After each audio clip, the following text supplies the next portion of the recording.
আসসালামু আলাইকুম রহমতুল্লাহি ওয়া বারাকাতুহু ইন্নাল হামদালিল্লাহ ওয়াসসালাতু ওয়াসসালামু আলা রাসূলিল্লাহ ওয়া বা'দ। সুপ্রিয় দর্শক, যে যেখান থেকে দেখছেন সবাইকে জানাই আন্তরিক অভিনন্দন। সুপ্রিয় দর্শক, আজ আমরা কথা বলবো আরাফার দিনের মহত্ব এবং গুরুত্ব নিয়ে। আরাফার দিন এমন একটি দিন, ইয়াউমু মাগফিরাতিজ যুনুব। এই দিনে আল্লাহ পাক রব্বুল আলামিন সকল বান্দাকে ক্ষমা করে দিবেন, সকল বান্দার গুনাহ ক্ষমা করে দিবেন। বান্দাও এই দিনে আল্লাহর কাছে ক্ষমা প্রার্থনা করবে। এটাই হলো কি আরাফার দিনের চাহিদা এবং তাকাজা।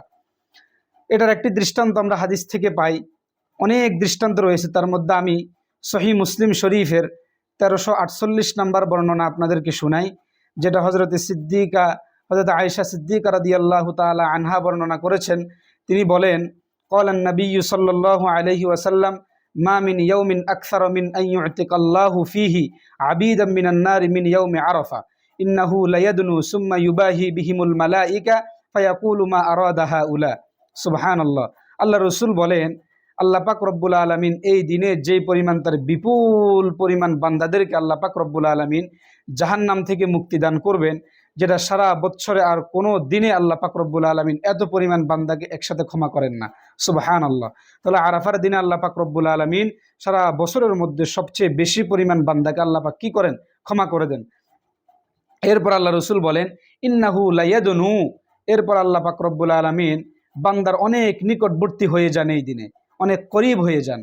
শুধু তাই নয়, সুম্মা ইউবাহি বিহিমুল মালাইকা। আল্লাহ পাক রব্বুল আলামিন ফেরেশতা সমাবেশের মধ্যে তার সকল বান্দাদেরকে নিয়ে আল্লাহ পাক গৌরব করেন, গর্ব করেন, প্রশংসা করেন। এরপরে বলেন, মা আরাদা হাউলা।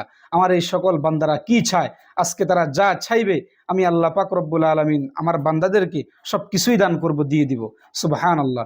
তাহলে দেখেন, আল্লাহ পাক বলেন আমার বান্দারা কি চায়, মুতলাক, সীমাবদ্ধ নয়, যে আমার বান্দারা যার মনে যেটা চাইতে মন চাইবে আজকে আমার কাছে সেটাই চাইবে আর আমি আল্লাহ তাদেরকে দান করব।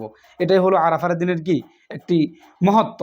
তো আল্লাহ পাক রব্বুল আলামিন যেহেতু ঘোষণা করে দিলেন যে, বা ঘোষণা আল্লাহ রসুল ঘোষণা করে দিলেন যে আল্লাহ পাক রব্বুল আলামিন এই দিনে ফেরেশতাদেরকে বলবেন, মা আরাদা হাউলা, আমার বান্দারা কি চায়। তাহলে আমাদের আল্লাহর কাছে চাওয়ার মতো কত কিছু পৃথিবীতে রয়েছে, যেগুলো আমরা কি বর্ণনা করে শেষ করতে পারবো না।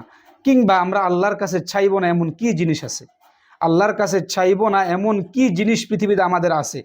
বরং এ টু জেড আমাদের জীবনের শুরু থেকে শেষ পর্যন্ত যত আশা, তামান্না, প্রত্যাশা, ক্ষমা চাওয়া, মাপ চাওয়া ইত্যাদি ইত্যাদি সব কিছুই তো আমরা আল্লাহর কাছে চাইতে হবে।